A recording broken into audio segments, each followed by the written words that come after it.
I never thought a simple PTA meeting would end with someone in handcuffs, but when you're dealing with Deborah Strickland, anything is possible. For those who don't know, I've been volunteering at my daughter Lily's elementary school for the past year with my service dog, Gus. He's a beautiful golden retriever who helps me manage my anxiety, and he's been a perfect gentleman at every school function, until Deb decided he didn't belong.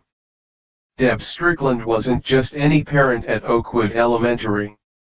She was the self-appointed queen of the PTA, a school board member, and the president of the Neighborhood Homeowners Association, a trifecta of power that had clearly gone to her head. With her perfectly highlighted bob and perpetual look of disapproval, she ruled our suburban community with an iron fist disguised in a Coach handbag. Her Mercedes was always parked in the reserved for principal spot, a small act of rebellion that everyone noticed but no one dared mention. I still remember the first time she confronted me in the school hallway. I was helping set up for the spring fair with Gus calmly lying at my feet as I arranged raffle baskets for the silent auction. "Excuse me," she said with that sickly sweet voice that immediately set off warning bells in my head. "Dogs aren't allowed on school property. It's a liability issue." She tapped her designer heel impatiently against the linoleum floor. I took a deep breath, having had this conversation countless times before. Actually, Gus is a service dog. He's legally permitted to be here under the Americans with Disabilities Act, I explained calmly, pointing to his vest that clearly identified him as a service animal. Deb's eyes narrowed as she looked down at Gus, who didn't even glance up at her. "Well, I'm on the school board, and I don't recall approving any service animals. I'm going to need to see documentation," she said, crossing her arms over her cashmere sweater. "That's not actually how it works," I replied, trying to keep my voice level. "The school administration is already aware of Gus, and by law, you can only ask 2 questions, if he's a service animal required because of a disability, and what tasks he's trained to perform. You can't demand documentation." Her face flushed a deep shade of red that almost matched her lipstick. "We'll see about that," she muttered before storming off toward the principal's office, her heels clicking aggressively against the floor. I thought that would be the end of it, especially after Principal Thompson assured me later that day that Gus was welcome at all school functions. "Don't worry about Deb," he'd said with a weary sigh. "She means well, but sometimes she gets a little overzealous about rules." But I couldn't have been more wrong. That encounter was just the opening salvo in Deb's personal war against me and my service dog. For weeks, she tried everything to get Gus banned from school grounds. She circulated a petition claiming that children might be allergic, cornering parents at drop-off and pick-up times with her clipboard. She brought up liability concerns at every PTA meeting, dramatically describing hypothetical scenarios where a service dog might suddenly snap and attack a child. She even tried to create a new rule that would somehow extend to the school property, despite the fact that the school wasn't even in our housing development. For you, a free like is easy. But for me, it is the greatest support and encouragement. For this video, can you give me 1 like and 1 subscription? Thank you very much. At one particularly tense PTA meeting, Deb stood up during the open discussion period. "I've been doing some research," she announced to the room of about 30 parents, "and I've discovered that many so-called service dogs aren't officially certified. They're just pets that people buy vests for online." Her gaze landed directly on me, making my stomach clench. Before I could defend myself, another parent, Sarah, whose son Ben was in Lily's class, spoke up. "Deb, that's not true for Gus. He's a legitimate service dog, and he's never caused any problems. In fact, my son looks forward to seeing him at school events." Several other parents nodded in agreement. Deb's nostrils flared as she realized she wasn't getting the support she expected. "Well, I still think it's inappropriate," she sniffed before sitting down, shooting daggers at me with her eyes for the remainder of the meeting. But the turning point came during the end-of-year celebration. The school gymnasium was packed with parents and students enjoying the various booths and activities. Colorful streamers hung from the ceiling, and children's artwork decorated every available wall space. Gus and I were helping at the face painting station, where he was a hit with the kids who would pet him with my permission after getting their faces decorated. He lay calmly beside my chair, occasionally wagging his tail when a child approached but never moving from his position unless I gave him a command. I noticed Deb across the room speaking animatedly with two other HOA board members, repeatedly glancing in my direction.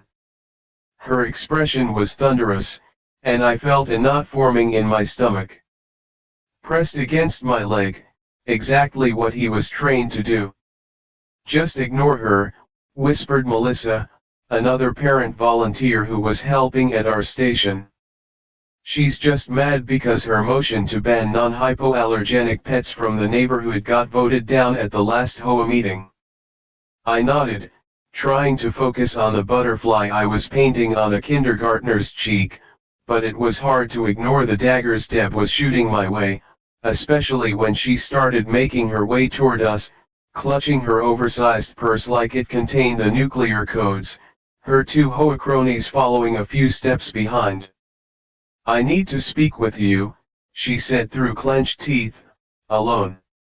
Her voice was low but intense, the kind of controlled anger that's somehow more frightening than shouting. "I'm a little busy right now," I replied, gesturing to the line of children waiting for face painting. "Can it wait until after the event?" I tried to sound casual, but my heart was racing, and Gus pressed even harder against my leg in response. Deb's face contorted with anger. "No, it cannot wait. This is a serious health and safety issue." She turned to the children in line. "This station is closed for now, kids. Go find another activity." Her tone left no room for argument, and several children looked uncertainly between her and me. Several children looked disappointed, and a few parents started to protest. "Hey, we've been waiting for 15 minutes, said one dad, stepping forward with his young son. "I'm sorry for the inconvenience," Deb replied without looking at him, her focus entirely on me.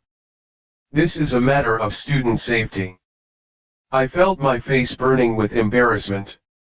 "Deb, please, we can talk about whatever's bothering you later." "There's no need to disrupt the event," I tried to keep my voice steady, aware that we were creating a scene. "What's bothering me is that filthy animal in a place where children are eating and playing," she spat, pointing at Gus, who was still calmly lying at my feet. "He shouldn't be here, and you know it. I've tried to be reasonable about this, but you've left me no choice." "Deb," I said, my patience wearing thin, "Gus is a service dog. We've been through this. He's allowed to be here, and he's not bothering anyone. In fact, the kids love him around." The crowd was growing, parents and children watching our confrontation with uncomfortable fascination. That's when she reached into her purse. At first, I thought she was going for her phone to call someone, but what she pulled out instead made my blood run cold. It was a small canister of pepper spray, the kind many women carry for self-defense, but there was nothing defensive about the way she held it, arm extended slightly, finger on the trigger. "If you won't remove that dog, then I will make sure he leaves," she said with a frightening calmness in her voice. Her two Hoa friends had backed away slightly, as if suddenly realizing this was crossing a line they weren't prepared to follow. For you, a free like is easy. But for me, it is the greatest support and encouragement. For this video, can you give me 1 like and 1 subscription? Thank you very much. I stepped in front of Gus protectively, my hands raised in a placating gesture. Deb, put that away. You're not thinking clearly. There are children watching. Indeed, several young kids were staring wide-eyed at the scene unfolding before them, some clutching their parents' hands tightly. But she wasn't listening. In a move that shocked everyone watching, she stepped forward and sprayed directly at Gus, who was still lying on the floor. I tried to block it, but some of the spray hit him in the face. He yelped in pain and scrambled backward, pawing at his eyes. The spray caught me too, and my eyes immediately began to burn like they were on fire. The gymnasium erupted in chaos. Children started crying, parents were shouting, and through my burning tears, I could see Deb standing there with a satisfied look on her face, as if she'd just solved a major problem. Now maybe you'll follow the rules, she said, dropping the pepper spray back into her purse. What happened next was a blur. Someone called 911. The school nurse rushed over with water to flush Gus's eyes, her face a mask of professional concern as she worked to help my distressed service dog. Principal Thompson appeared and led Deb away from the scene, his normally friendly face set in grim lines as he escorted her to his office. And I sat on the floor, holding my whimpering service dog, trying to comfort him while my own eyes burned from the pepper spray. It's okay, boy. You're going to be all right, I murmured to Gus, stroking his golden fur as the nurse worked. He trembled under my touch, confused and in pain. My daughter Lily pushed through the crowd to reach us, tears streaming down her face. Is Gus going to be okay, Mom? She asked, kneeling beside us and gently placing her hand on his back. Yes, sweetie, he's going to be fine. The nurse is helping him, I assured her, though my own eyes were still streaming tears from the spray. By the time the police arrived, someone had managed to get most of the spray off Gus's fur and out of his eyes, but he was still distressed, staying unusually close to me and flinching at sudden movements. From multiple witnesses, all of whom confirmed that Deb had deliberately pepper sprayed my service dog without provocation. Ma'am, do you understand that interfering with a service animal is a federal offense? One officer asked Deb, who was now sitting in a chair in the principal's office, her arms crossed defensively. Her perfect composure had started to crack, with strands of highlighted hair escaping her usually immaculate bob. It's just a dog, she replied with a dismissive wave, and it shouldn't have been here in the first place. I was protecting the children. Do you know how many kids have allergies these days? She spoke with the absolute conviction of someone who believed their actions were not just justified, but heroic. The officer looked at her with disbelief. Ma'am, from the statements we've gathered, you attacked a certified service animal at a school function in front of dozens of witnesses, including children. This is a serious offense. Service animals are protected under federal law, and what you did constitutes both animal cruelty and interference with a service animal. Deb's smug expression finally began to falter, reality starting to pierce through her bubble of self-righteousness. But I'm on the school board. I'm the Hoa president. I was enforcing the rules. Her voice had lost some of its earlier confidence, a note of uncertainty creeping in. That's not for you to enforce, ma'am, and what you did violates both state law regarding animal cruelty and federal law regarding service animals, the officer explained, taking out handcuffs. The metal glinted under the office lights, a stark contrast to Deb's pristine outfit. Handcuffs? You can't be serious. Deb spluttered, finally looking genuinely alarmed. This is ridiculous. I'm a respected member of this community. Ma'am, please stand up and place your hands behind your back, the officer instructed, his tone professional but firm.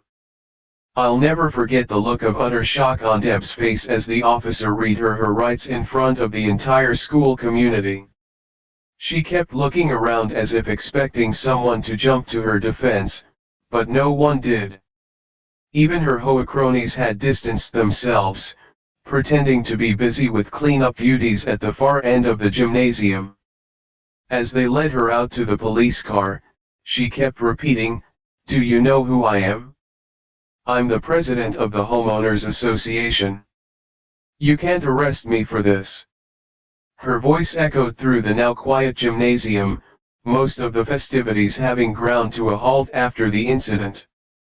But they could, and they did. Deb spent the night in jail before posting bail the next morning. The charges against her were severe: interfering with a service animal, animal cruelty, assault, since some of the spray hit me as well, and disorderly conduct. Her booking photo, showing her without makeup and her highlighted bob disheveled, circulated quickly through our small community's social media groups. The aftermath was swift and decisive. The school board called an emergency meeting and voted unanimously to remove Deb from her position, citing her dangerous and discriminatory actions that put students, parents, and a service animal at risk. The HOA similarly distanced themselves, asking for her resignation as president. And the school district's lawyer informed her that they would not be providing any legal assistance for her defense, as her actions were clearly outside the scope of her duties as a board member. The final blow came 3 weeks later when she appeared in court. The courtroom was packed, not just with those who had witnessed the incident, but with others from the community who had their own stories of Deb's high-handed tactics over the years. Gus, fully recovered from the pepper spray attack, lay calmly at my feet as we waited for the proceedings to begin. The judge, a no-nonsense woman with a reputation for being tough on animal cruelty cases, looked at the evidence and listened to the testimony of multiple witnesses. When it was Deb's turn to speak, she had traded her usual designer outfits for a conservative navy suit, her makeup subdued, her manner contrite, a calculated performance that didn't quite hide the entitlement still simmering beneath the surface. For you, a free like is easy. But for me, it is the greatest support and encouragement. For this video, can you give me 1 like and 1 subscription? Thank you very much. Ms. Strickland, the judge said, peering over her glasses, your actions show a disturbing lack of respect for the law and for basic human decency. You deliberately caused pain and suffering to a service animal performing its duties. You disrupted a school function, and you've shown no remorse for your actions. Instead, you've attempted to justify your behavior by citing rules that don't exist and authority you don't possess. Deb tried to interrupt, but the judge silenced her with a stern look. I'm not finished, Mrs. Strickland. What troubles me most about this case is your complete disregard for both the law and the impact of your actions on others, including children who witnessed your assault on this service animal. I'm sentencing you to 2 years of probation, 200 hours of community service, specifically working with an animal, a $5,000 fine, and you are permanently prohibited from owning pepper spray or any similar defensive weapon. Additionally, you are required to take an educational course on the Americans with Disabilities Act and service animals. Deb's face drained of all color as the sentence was read. Her perfectly manicured hand gripped the table in front of her so hard that her knuckles turned white. "But Your Honor, I was just trying to enforce the rules." Her voice had lost its usual commanding tone, replaced by something almost pleading. "The rules," the judge interrupted sharply, "were not yours to enforce, Mrs. Strickland, especially not with pepper spray against a service animal. You're fortunate that the animal wasn't permanently injured, or you would be facing much more serious consequences." As she left the courtroom, Deb's carefully constructed facade finally crumbled. Her shoulders slumped, her designer purse dragged on the floor, and the reality of what her entitlement had cost her seemed to finally sink in. She glanced my way just once, and for a brief moment, I thought I saw a flicker of genuine remorse in her eyes, but then it was gone, replaced by the same hard stare I'd come to know. For someone who had built her identity around controlling others through rules and regulations, the irony of being undone by the very legal system she thought she understood was apparently lost on her. As she pushed through the courthouse doors into the bright sunlight, I heard her mutter to her lawyer, "This isn't over. I'll appeal." Her voice cracked slightly on the last word, betraying the emotion she was trying so hard to contain. But it was over. The judge's gavel had come down, not just on her case, but on her reign of terror in our community. And as I knelt down to scratch behind Gus's ears, my faithful service dog who had fully recovered from the pepper spray attack, I couldn't help but think that sometimes justice does prevail, even against the most entitled of Hoakarans.